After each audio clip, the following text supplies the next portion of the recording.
सभी को राम राम, सभी को नमस्कार। आपके अपने YouTube channel Rajasthan GK study के नेट पर आपका स्वागत और हार्दिक अभिनंदन है। आशा और उम्मीद है कि आप सभी अच्छे होंगे। तो आज का हमारा टॉपिक रहने वाला है मनुष्य के संस्कार और एग्जाम की दृष्टि से ये टॉपिक आपके लिए है जो कि वेरी वेरी मोस्ट इंपोर्टेंट रहने वाला है, चाहे आप किसी भी प्रतियोगी परीक्षा की तैयारी कर रहे हो। तो देख लेते हैं। क्लास स्टार्ट करने से पहले आप सभी से रिक्वेस्ट है कि क्लास को एक बार ज्यादा से ज्यादा शेयर कर दीजिए और फटाफट क्लास के साथ जुड़ जाइए। तो मनुष्य के संस्कार, मनुष्य के कितने संस्कार होते हैं? कुल मिलाकर 16 संस्कार। कौन कौन से संस्कार होते हैं? एक तो होता है गर्भाधान संस्कार, उसके बाद होता है पुंसवन संस्कार, तीसरे नंबर पर होता है सीमंतोन्नयन संस्कार और उसके बाद होता है जात कर्म संस्कार। तो देख लेते हैं मनुष्य के 16 संस्कारों के नाम। क्वेश्चन बनकर आ सकता है कि मनुष्य का प्रथम संस्कार कौन सा है या फिर मनुष्य का अंतिम संस्कार कौन सा है। ठीक है, तो देख लेते हैं। मनुष्य या फिर पूछा जा सकता है कि मनुष्य के कुल संस्कार कितने हैं? मनुष्य के कुल संस्कार कितने हैं बताइए? 16 संस्कार। कितने हैं? 16 संस्कार, ये ध्यान में रखना है आपको। अब देख लेते हैं संस्कारों के नाम, कौन कौन से संस्कार हैं मनुष्य के। एक तो है गर्भाधान, गर्भाधान संस्कार। इसके बाद किया जाता है पुंसवन संस्कार। कौन सा? पुंसवन संस्कार। तीसरे नंबर पर आता है सीमंतोन्नयन, सीमंतोन्नयन संस्कार। चौथे नंबर पर आता है जात कर्म। कौन सा संस्कार? जात कर्म। ठीक है। नामकरण, फिर किया जाता है उसके बाद निष्क्रमण संस्कार। सातवें नंबर पर आता है अन्नप्रशान संस्कार, अन्नप्रशान संस्कार। आठवें नंबर पर आता है जड़ूला या फिर जड़ूले को हम बोल सकते हैं चूड़ाकर्म संस्कार। ठीक है। और उसके बाद आता है कर्ण भेद संस्कार, कर्ण भेद संस्कार। ठीक है। और 10वें नंबर पर आता है विद्यारंभ संस्कार। क्रम है एक प्रकार से विद्यारंभ संस्कार। फिर आता है उपनयन संस्कार, फिर आता है वेदारंभ संस्कार, वेदारंभ संस्कार। ठीक है। फिर आता है केशांत संस्कार, केशांत संस्कार।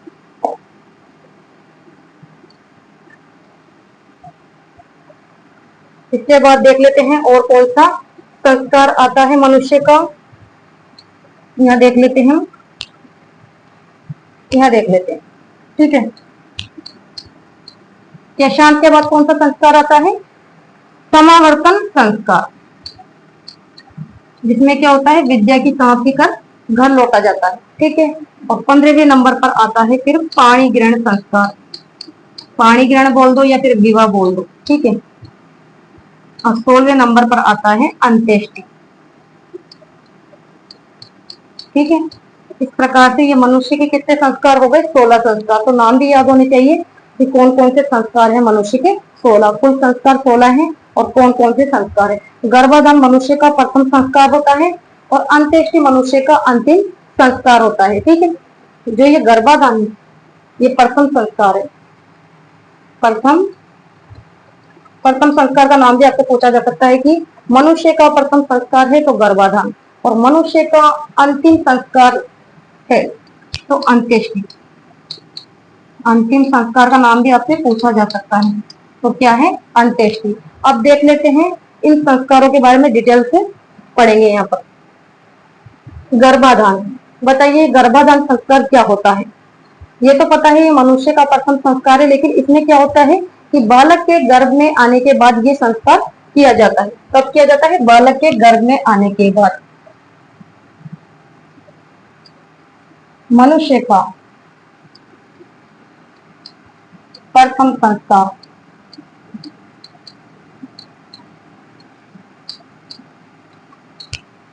बालक के गर्भ में आने के किया जाता है। बालक के गर्भ में आने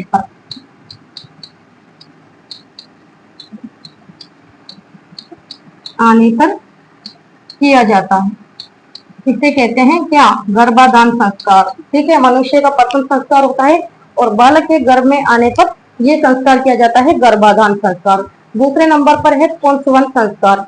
बताइए क्या होता है ये पुंसवन संस्कार? कि गर्भ में संतान को पुत्र रूप देने के लिए यह संस्कार किया जाता है पुंसवन। और कब किया जाता है? तीसरे या चौथे महीने में। ठीक है, इसमें क्या होता है कि गर्भ में संतान को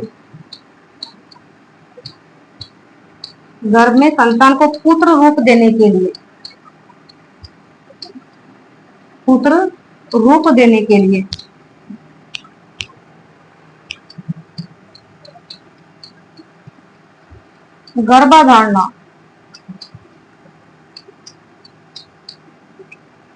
गर्भाधारणा के तीसरे या चौथे महीने में किया जाता है। चौथे महीने में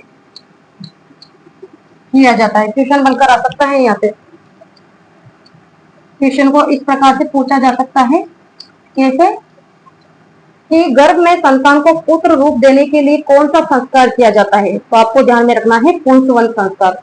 इसके अंतर्गत गर्भ में संतान को पुत्र रूप देने के लिए है जो कि तीसरे या चौथे महीने में पुंसवन संस्कार किया जाता है। इसके अलावा देख लेते हैं और मनुष्य के और कौन कौन से संस्कार है। सीमंतोन्नयन। ये सीमंतोन्नयन संस्कार क्या है?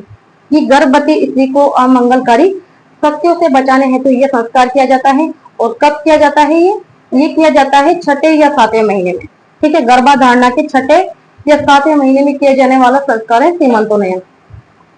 इसमें क्या होता है? गर्भवती स्त्री को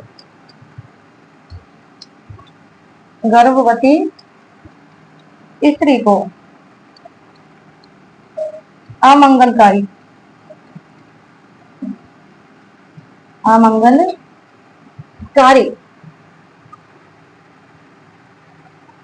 शक्तियों से बचाने हेतु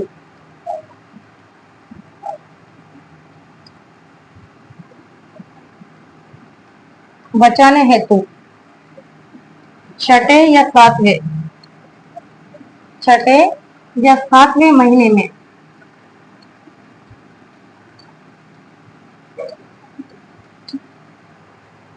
किया जाने वाला संस्कार है। समझ गए? सीमंतोन्नयन संस्कार किसे कहते हैं? कि गर्भवती स्त्री को अमंगलकारी शक्तियों से बचाने के लिए ये जो संस्कार है सीमंतोन्नयन, ये कब किया जाता है? छठे या सातवें महीने में। ठीक है, गर्भाधारणा के दौरान। इसके अलावा देख लेते हैं जात कर्म। ये कौन सा संस्कार है? जात कर्म। कि बालक के जन्म लेते ही पहली घूंटी पिलाना। इसमें क्या होता है कि बालक के जन्म लेते ही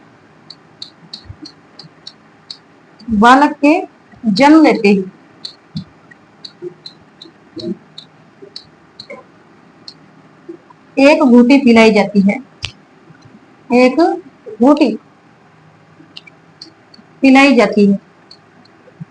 ठीक है, उसे कहते हैं जात कर्म संस्कार। यहाँ तक क्लियर हो गया कि जात कर्म किसे कहते हैं? कि बालक के जन्म लेते ही एक घूंटी बालक को पिलाई जाती है, उसे कहते हैं जात कर्म संस्कार। इसके अलावा देख लेते हैं नामकरण। ये नामकरण क्या है? बताइए कौन सा संस्कार है नामकरण? कि बालक के जन्म होने के बाद 10वें या 11वें दिन, या तो 10वें दिन या फिर 11वें दिन नामकरण किया जाता है इसमें बालक का, उसे कहते हैं नामकरण संस्कार। ठीक है, बालक के जन्म होने के बाद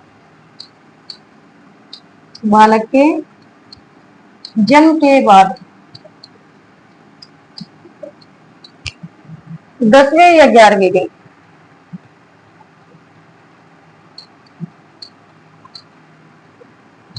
बालक का नामकरण किया जाता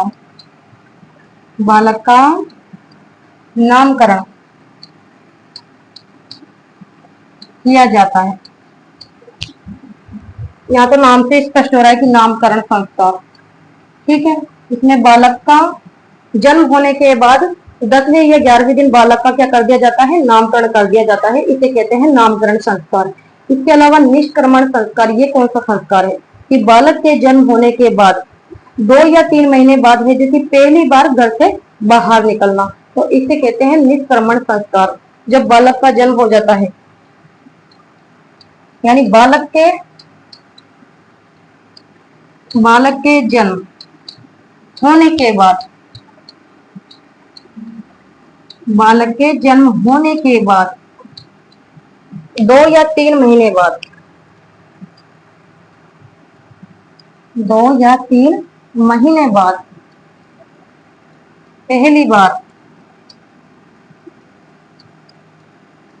घर से बाहर निकलना, घर से बाहर निकलना, नाम से स्पष्ट हो रहा है यहाँ पर निकलना, उसे कहते हैं कौन सा संस्कार? निष्क्रमण संस्कार। यानी बालक का जब जन्म हो जाता है तो उसके दूसरे या तीसरे महीने बाद जैसे घर से पहली बार बाहर निकला जाता है, उसे कहते हैं निष्क्रमण संस्कार। इसके अलावा और देख लेते हैं और कौन कौन से संस्कार है मनुष्य के। अन्नप्राशन संस्कार। ये अन्नप्राशन संस्कार क्या होता है बताइए? कि बालक के जन्म के 5 या 6 महीने बाद बालक को प्रथम बार अन्न इसमें खिलाया जाता है, जिसे कहते हैं अन्नप्राशन संस्कार। यानी बालक को 5 या 6 महीने की, जब बालक 5 या 6 महीने का हो जाता है तो पहली बार उसे अन्न खिलाया जाता है, जिसे कहते हैं अन्नप्राशन संस्कार। ठीक है, यहाँ तक क्लियर हो गया है? अन्नप्राशन बता देती हूँ या लिख देती हूँ।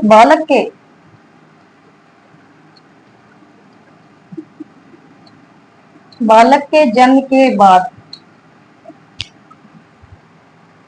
बालक के जन्म, बालक के जन्म के 5 या 6 महीने, बालक के जन्म के 5 या 6 महीने में बालक को पहली बार,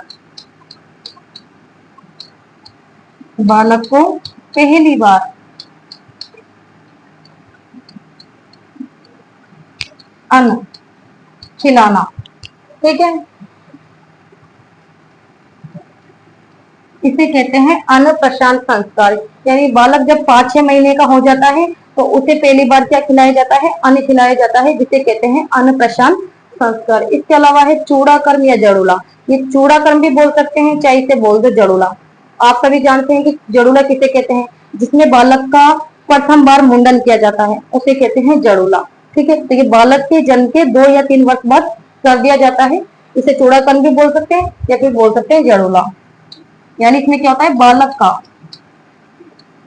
प्रथम बार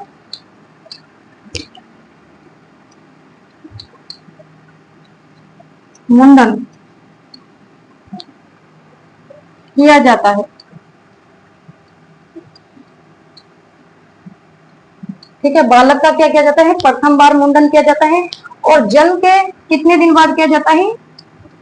जन्म के 2 या 3 वर्ष बाद।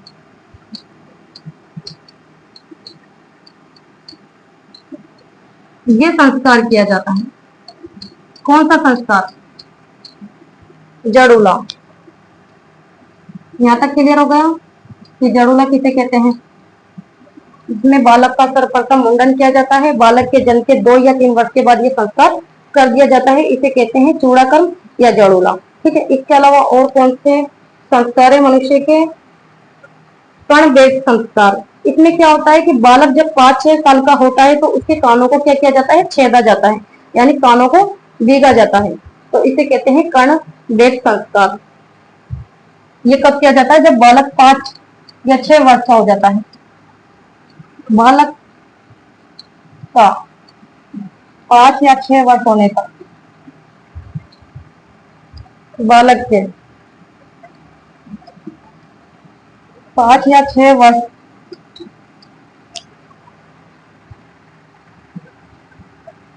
होने के बाद बालक के कानों को, बहुत सिंपल भाषा में आपको यहाँ पर समझा जा रहा है, बालक के कानों को बीगा, बीगा या छेदा जाता है। उसे कहते हैं क्या, कर्णवेध संस्कार। समझ में आया कि कर्णवेध संस्कार किसे कहते हैं। जब बालक 5 या 6 वर्ष का हो जाता है तो उसके कानों को छेदा जाता है या फिर कानों को दीगा जाता है, जिसे कहते हैं कर्णवेध संस्कार। इसके अलावा विद्यारंभ संस्कार, ये कौन सा संस्कार है, विद्यारंभ। जब बालक 5 या 6 वर्ष का हो जाता है तो उसके द्वारा विद्या का अध्ययन शुरू हो जाता है, उसे कहते हैं विद्यारंभ संस्कार। इसमें भी बालक 5 या 6 वर्ष का जब हो जाता है तब किया जाता है। जब बालक 5 या 6 वर्ष का हो जाता है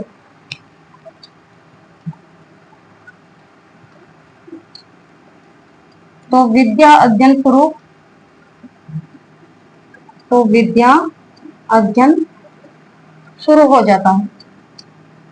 ठीक है, कब होता है, जब बालक 5 या 6 वर्ष का हो जाता है तो उसके द्वारा क्या होता है, विद्या का अध्ययन है जैसे शुरू हो जाता है, इसे कहते हैं विद्यारंभ संस्कार।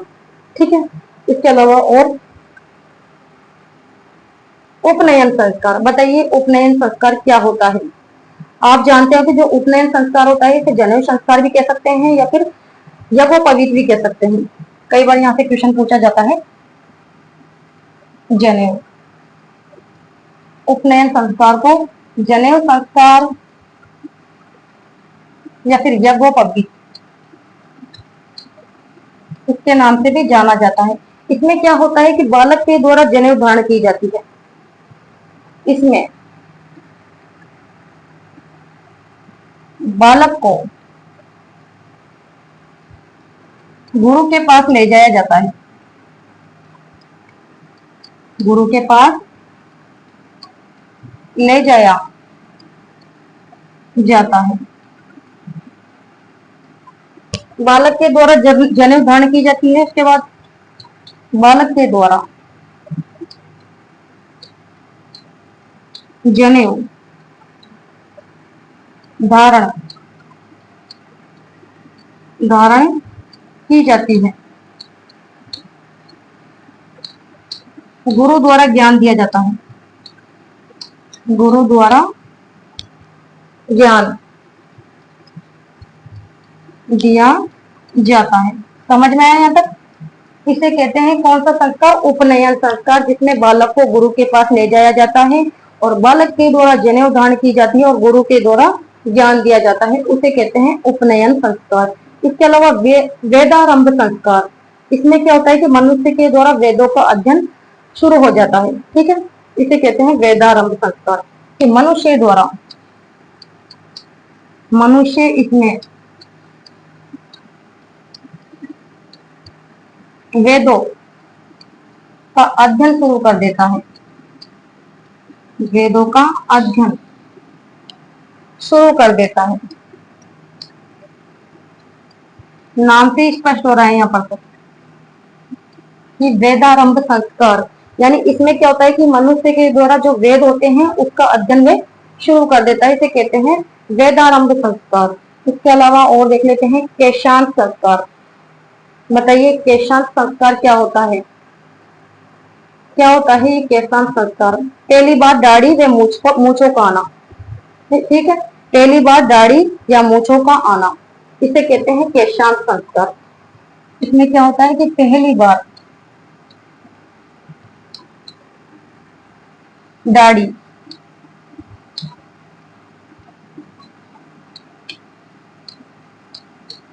दाढ़ी व मूछों का आना। यहाँ तक क्लियर। इसे कहते हैं केशांत संस्कार की पहली बार दाढ़ी व मूछों का आना, इसे केशांत संस्कार के नाम से जानते हैं। और समावर्तन क्या होता है कि विद्या को समाप्त कर गुरुकुल से घर लौटा जाता है, जिसे कहते हैं समावर्तन संस्कार। ठीक है, यानी शिक्षा को समाप्त कर, क्या होता है इसमें, शिक्षा को समाप्त कर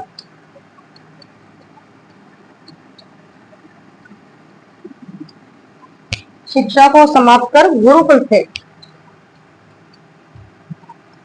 गुरुकुल से घर लौटा जाता है।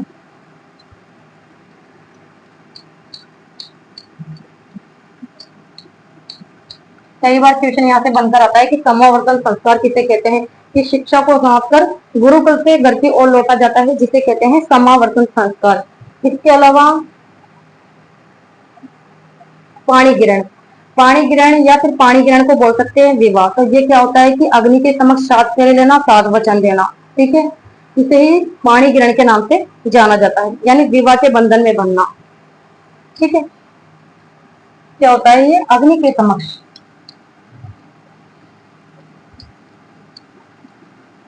अग्नि के समक्ष,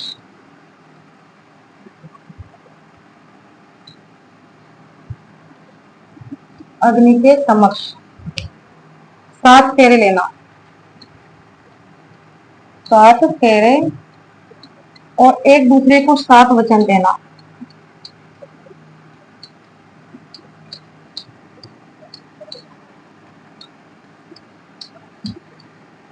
सात वचन देना यानी गृहस्थ जीवन में प्रवेश करना,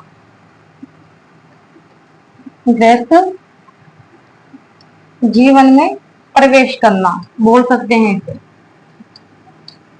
ठीक है। पाणी ग्रहण का अब समझ गए आप क्या होता है। इसमें अग्नि के समक्ष 7 फेरे और 7 वचन लिए जाते हैं, यानी गृहस्थ जीवन में प्रवेश हो जाता है। इसके अलावा है अंत्येष्टि, ये होता है मनुष्य का अंतिम संस्कार अर्थात मृत्यु, ठीक है। इसके बाद कोई संस्कार नहीं है, मनुष्य का अंतिम संस्कार होता है। क्वेश्चन बनकर आ सकता है कि मनुष्य का अंतिम संस्कार है,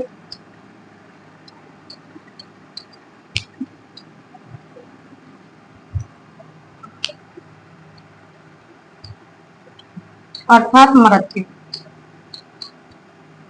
अर्थात मृत्यु, ठीक है। मनुष्य का प्रथम संस्कार तो कौन सा होता है? भी पढ़ा हमने, गर्भाधान। और मनुष्य का जो अंतिम संस्कार है वो होता है अंत्येष्टि। तो ये थे मनुष्य के कुल 16 संस्कार, और इनके बारे में मैंने आपको डिटेल से थोड़ी यहाँ पर लिखवा दी है, और यहाँ से एग्जाम में क्वेश्चन जरूर पूछा जाएगा, ठीक है। इसके अलावा हमारे और कौन कौन से टॉपिक यहाँ पर है जो कंप्लीट हो गए हैं, थ्योरी से संबंधित कौन कौन से टॉपिक मैंने आपको कंप्लीट करवा दिए हैं। एक तो यहाँ पर हमने कर लिया है कौन सा टॉपिक? प्रमुख आभूषण, ठीक है। कौन सा टॉपिक? प्रमुख आभूषण वाला टॉपिक मैंने आपको यहाँ पर कंप्लीट करवा दिया है। इसके अलावा वेशभूषा, ये वाला टॉपिक भी हमारा कंप्लीट हो चुका है। इसके अलावा और कौन सा टॉपिक करवा दिया है? प्रमुख त्योहार, ठीक है, प्रमुख त्योहार, ये टॉपिक भी हमारा कंप्लीट हो गया है। इसके अलावा रीति रिवाज, रीति रिवाज, ये वाला टॉपिक भी कंप्लीट हो गया है। इसके अलावा प्रथा, ठीक है, ये प्रथा वाला टॉपिक भी कंप्लीट करवा दिया है। इसके अलावा संस्कार, संस्कार वाला टॉपिक आज कंप्लीट करवा दिया है मैंने, ठीक है। तो ये टॉपिक हो गए हैं राजस्थान की कला संस्कृति से कंप्लीट, ठीक है, और एग्जाम की दृष्टि से यहाँ से क्वेश्चन बनकर आएंगे, ठीक है। तो आज की क्लास को मैं यहाँ पर समाप्त करती हूँ। क्लास अगर आपको अच्छी लगी हो तो लाइक कीजिएगा, शेयर कीजिएगा, और चैनल पर पहली बार आए हो तो चैनल को सब्सक्राइब करना ना भूलें। तो नेक्स्ट क्लास में मिलते हैं, तब तक के लिए धन्यवाद। Thank you so much.